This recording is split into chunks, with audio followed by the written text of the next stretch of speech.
প্রিয় শিক্ষার্থী, আমি মোহাম্মদ মতিয়ার রহমান, শিক্ষক মহিলা কলেজ। আমি এখন তোমাদের একাদশ শ্রেণীর তিন ঘর নগদান বই নিয়ে আলোচনা করব। আশা করি মনোযোগ সহকারে শুনবে। আমি একটি অঙ্ক তোমাদের বরাবরের ন্যায় একটু অঙ্ক পড়ে শোনাই। অঙ্কটা হলো 2017 সালে মার্চ মাসের নওশিন অ্যান্ড কং এর ব্যবসায় সংগঠিত লেনদেনগুলো নিম্নরূপ। মার্চ 1 নগদ উদ্বৃত্ত 60,000 টাকা, ব্যাংক জমার উদ্বৃত্ত 45,000 টাকা। মার্চ 3 পণ্য ক্রয় 30,000 টাকা, শর্ত 2/10। মার্চ 5 পণ্য বিক্রয় 60,000 টাকা, শর্ত 5/10। এই শর্তের একটু খেয়াল করতে হবে। শর্ত মানে কি, 5/10, 10 দিনের ভিতরে টাকা পরিশোধ করতে হলে 5% বার্তা পাওয়া যাবে। আর আগের ছিল 2/10, অর্থাৎ 10 দিনের টাকা পরিশোধ করলে 2% বার্তা দেওয়া হবে। 10 তারিখে ব্যাংক কর্তৃক 12,000 টাকা একটি প্রাপ্য বিল আদায় হয়েছে এবং ব্যাংক 750 টাকা আদায় খরচ কর্তন করেছে। 12 তারিখ 3 তারিখে ধারে ক্রয়ের অর্থ পরিশোধ করা হলো।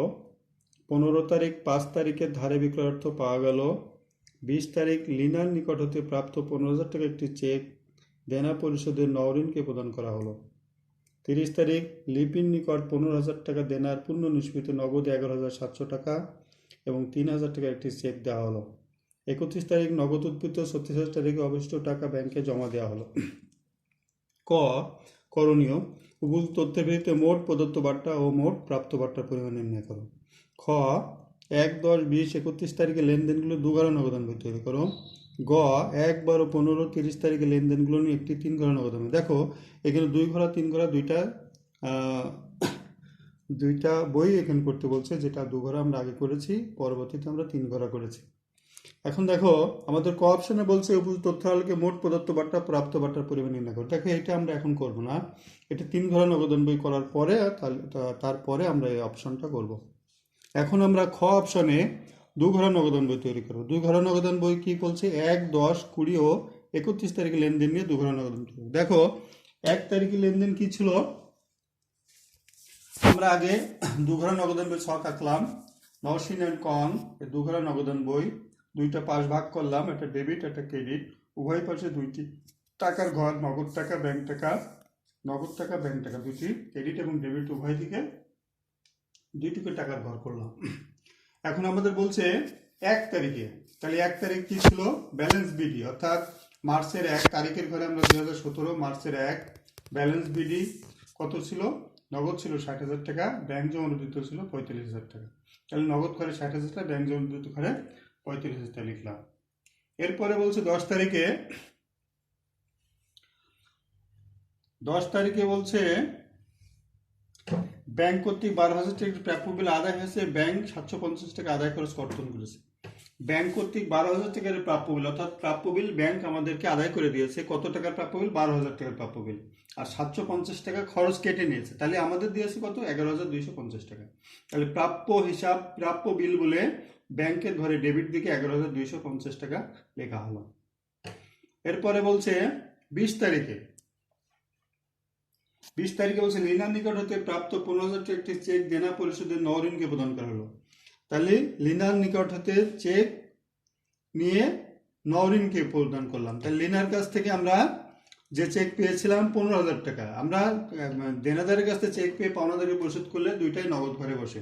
তাহলে লিনা হিসাব বলে আমরা ডেবিট দিকে 15,000 টাকা, আর নওরিন হিসাব বলে 20 তারিখে নওরিন হিসাব বলে ক্রেডিট থেকে 15,000 টাকা। তাহলে কি হলো, আমরা এটা লেনদেনটা দুই পাশে, একটা আছে কি ডেবিট দিকে নগদ ঘরে লিনা হিসাব বলে, ক্রেডিট দিকে নগদ ঘরে নওরিন হিসাব বলে লেখা হলো। এরপরে বলছে যে 31 তারিখে বলছে 31 তারিখ লেনদেনের 31 তারিখ বলছে নগদ উদ্বৃত্ত 36,000 টাকা রেখে অবশিষ্ট টাকা ব্যাংকে জমা দেওয়া হলো। তাহলে নগদ উদ্বৃত্ত 36,000 টাকা রেখে অবশিষ্ট টাকা ব্যাংকে জমা দেওয়া হলো। শিক্ষার্থীরা একটু খেয়াল করবে, আমি এর আগে দেখাইছিলাম, আমরা যদি কিছু না বলতো তাহলে 31 তারিখে আমরা এই নগদ এই পাশে ডেবিট পাশ এবং ক্রেডিট পাশে পার্থক্যটা হলো নগদ উদ্বৃত্ত হতো। কিন্তু আমাদেরকে বলছে নগদ উদ্বৃত্ত 36 টাকা রেখে সাধারণত উদ্বৃত্ত থাকে কোন পাশে? ক্রেডিট দিকে। তাহলে ডেবিট দিকে যোগফল আমরা করলাম কত? 60,000, 15,000, 75,000। এই যোগফলটা আমরা ক্রেডিট দিকে বসাবো। বসিয়ে ব্যালেন্স সিডি 31 তারিখে, অর্থাৎ নগদ উদ্বৃত্তের ব্যাংকে জমা দেওয়ার টাকাটা একটা ঘর ফাঁকা রেখে আমরা ব্যালেন্স সিডি করলাম কত? 36,000 টাকা। ওরা বলে যে 36,000। এবার আমরা কি করব? যে পার্থক্যটা হবে ডেবিট এবং ক্রেডিটের, যে পার্থক্যটা হবে সেই পার্থক্যটাই হবে ব্যাংকে টাকা জমা দেওয়া। তাহলে দেখা যাক, এখানে ডেবিট দিকে 75,000 টাকা আর এখানে 75 বসাই দিলাম, বসাই দিয়ে 36টা উদ্বৃত্তর ঘরে বসালাম আর 15,000 টাকা ছিল। তাহলে এখানে পার্থক্য হলো 24,000, অর্থাৎ 24,000 টাকা ব্যাংকে আমরা জমা দিলাম। তাহলে ব্যাংকে জমা দিলে আমাদের এটা কন্টাইনটি। তাহলে 31 তারিখে আবার ডেবিট দিকে নগদান হিসাব বলে ব্যাংকের ঘরে 24,000 টাকা। এবার আমাদের তাহলে ব্যাংকে জমা দিলাম কত? 24,000 টাকা। তাহলে এবার আমরা ব্যাংকের ডেবিট দিকে যোগফলটা যোগ করলাম, কত হলো? 80,250। এটা ক্রেডিট পাশে বসালাম, বসে আর ক্রেডিট দিকে কোনো দফা নাই, 80,250 টাকায় উদ্বৃত্ত। তাহলে কি হলো? এই উদ্বৃত্ত আমরা ব্যালেন্স বিডি এপ্রিলের 1 তারিখ 36,000 টাকা এবং 80,250 টাকা বসায় দিলাম। এখন আমাদের কি হলো? দুঘরা নগদান বই হয়ে গেল। এবার আমরা কি করলাম? এবার আমরা 3 ঘরা নগদান বই তৈরি করবো। গতে বলছে 3 ঘরা নগদান বই তৈরি করো।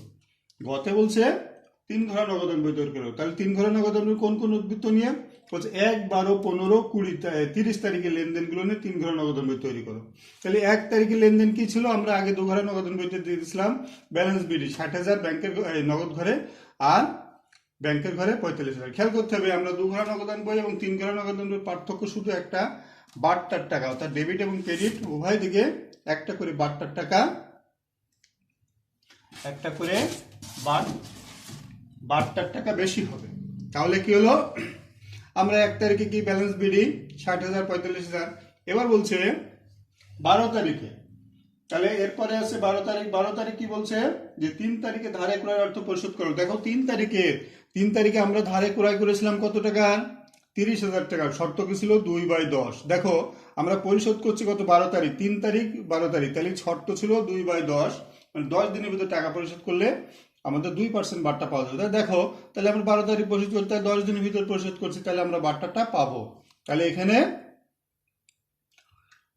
প্রাপ্ত বার্তার ঘরে 30,000 টাকা 2% 600 টাকা হয়, আর এখানে 29,400 টাকা নগদ পরিশোধ করলাম। তাহলে আমরা বার্তা পেলাম কত টাকা? 600 টাকা, আর 29,400 টাকা পরিশোধ করলাম। এরপরে বলছে 15 তারিখে, তাহলে 15 তারিখ কি ছিল? 5 তারিখে ধারে বিক্রয় অর্থ পাওয়া গেল। 5 তারিখে ধারে বিক্রয়, 5 তারিখ কত টাকা ধারে বিক্রয় করেছিলাম আমরা? 60,000 টাকা। সেখানে শর্ত কি ছিল? 5/10, অর্থাৎ 10 দিনের ভিতরে টাকা পরিশোধ করতে বলে 5% বার্তা পাওয়া যাবে। তাহলে আমরা 5 তারিখে লেনদেন ধারে বিক্রয় করেছি, আমরা টাকা পাচ্ছি কত? 15 তারিখে। তাহলে 15 তারিখে এসে যখন টাকা পাচ্ছি, তাহলে কত টাকা? 60,000 টাকার নিষ্পত্তি হচ্ছে। তাহলে 60,000 টাকার 5% বার্তা, অর্থাৎ 10 দিনের ভিতরে টাকা পাচ্ছি। তাহলে 5% যদি বার্তা হয়, তাহলে 60,000 5% 3,000 টাকা। তাহলে আমরা টাকা পাচ্ছি কত? 57,000 টাকা। তাহলে এখানে প্রদত্ত বার্তা আমরা বার্তা দিলাম 3,000 টাকা, টাকা পেলাম 57,000 টাকা। এরপরে 30 তারিখে বলছে, 30 তারিখে লেনদেন কি? 30 তারিখে বলছে লিপির নিকট হতে 15,000 টাকা দেনার পূর্ণ নিষ্পত্তি সাপেক্ষে 11,700 টাকা এবং 3,000 টাকার একটি চেক দেওয়া হলো। বলছে লিপির নিকট, লিপি আমাদের কাছে 15,000 টাকা পেত, সেই টাকার পূর্ণ নিষ্পত্তি সাপেক্ষে 11,700 টাকা নগদ দিলাম এবং 3,000 টাকা চেকে দিলাম। তাহলে 11,700 টাকা নগদ ঘরে ক্রেডিট দিকে, 3,000 টাকা ব্যাংকের ঘরে। তাহলে মোট টাকা 14,700 টাকা। সে টাকা পেত কত? 15,000 টাকা। তাহলে 15,000 টাকা 14,700 বাদ দিলে 300 টাকা আছে প্রাপ্ত বার্তা। তাহলে এবার আমাদের লেনদেন হয়ে গেল। এবার আমরা যথারীতি আমরা যোগ দিলাম প্রদত্ত বার্তা 3,000, তারপরে এখানে হলো 1,17,000 ডেবিট দিকে নগদ ঘর, ব্যাংকের ঘরে 45,000, এটা আমরা ক্রেডিট পাশে বসালাম। ক্রেডিট পাশে আমাদের কি হলো? আমাদের প্রাপ্ত বার্তা হলো 600 আর 300 900 টাকা, আর নগদ বার্তা এই নগদ ঘরের যোগফল ডেবিট দিকে যোগফল এই পাশে পাতালে আমাদের ডিফারেন্স হচ্ছে কত? 75,900 টাকা। তাহলে ব্যালেন্স সিডি 75,900 টাকা নগদ উদ্বৃত্ত, আর ব্যাংকের ঘরে 42,000 টাকা নগদ উদ্বৃত্ত। খেয়াল করতে হবে, আমরা উদ্বৃত্ত একইভাবে নির্ণয় করব ডেবিট এবং ক্রেডিটের পার্থক্যটা হচ্ছে উদ্বৃত্ত। তাহলে এখানে আমাদের ডেবিট এবং ক্রেডিটের পার্থক্য হচ্ছে ডেবিট পার্থক্য। তাহলে কত হলো? ব্যালেন্স সিডি 75,900 টাকা আর ব্যাংকের ঘরে 42,000 টাকা। এটা আমরা পরবর্তীতে ব্যালেন্স বিডি 45,900 টাকা এবং ব্যাংকের ঘরে 42,000 টাকা বসালাম। তাহলে প্রিয় শিক্ষার্থী দেখো, আমরা এক ঘরে নগদ, দু ঘরে নগদান বই হলো, 3 ঘরে নগদান বই হলো। দেখো আমরা এখন এই 3 ঘরে নগদান বইতে এখানে প্রদত্ত বার্তা প্রাপ্ত বার্তা আছে না? প্রদত্ত বার্তা ডেবিট দিকে যে বার্তাটা আছে সেটা আছে প্রদত্ত বার্তা, আর ক্রেডিট দিকে যে বার্তাটা আছে সেটা আছে প্রাপ্ত বার্তা। দেখো আমাদের কতে কিন্তু বলেছে, যে প্রদত্ত বার্তা এবং প্রাপ্ত বার্তার পরিমাণ দেখাও। তাহলে আমরা দেখো, তাহলে প্রদত্ত বার্তা কোনটা? প্রদত্ত বার্তা আমরা 3 ঘোড়া নগদান বইতে আমরা দেখো এই যে এই পাশে যেটা আমরা দেখেছিলাম, এই ডেবিট দিকে যে টাকা ছিল এই যে কোন তারিখে? 15 তারিখে। তাহলে এটা আমরা প্রদত্ত বার্তা ডাইরেক্ট 3,000 টাকা লিখতে পারি, অথবা 60,000 টাকা 5% এটা লিখতে পারি। তাহলে ক অপশনের প্রদত্ত বার্তা আমরা গ অপশনের 3 ঘোড়া নগদান বই থেকেও আমরা নিতে পারি। তাহলে আমরা 60,000 টাকার 5%, 3,000 টাকা প্রদত্ত বার্তা। আর প্রাপ্ত বার্তা দেখো, আমাদের প্রাপ্ত বার্তা কোনটা ছিল? দেখো এখানে 12 তারিখ এবং 30 তারিখ। দেখো দুইটাই 12 তারিখে কত টাকা ছিল? 30,000 টাকা, 2% 600 টাকা। আর 30 তারিখে ছিল কত? 15,000 টাকা থেকে আমরা 11,700 এবং 3,000 টাকা চেকে দিলাম, দিয়ে 14,700 টাকা দিলাম। তাহলে ডিফারেন্স হচ্ছে 300 টাকা।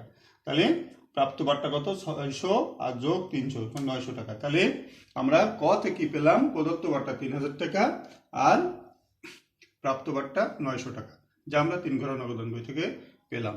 দেখো তাহলে ধন্যবাদ শিক্ষার্থী বন্ধুরা, তোমরা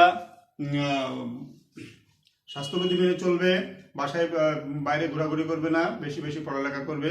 ধন্যবাদ। তোমাদের আগামী ক্লাসে আহ্বান জানিয়ে আমি 3 ঘোড়া নগদান বই শেষ করলাম।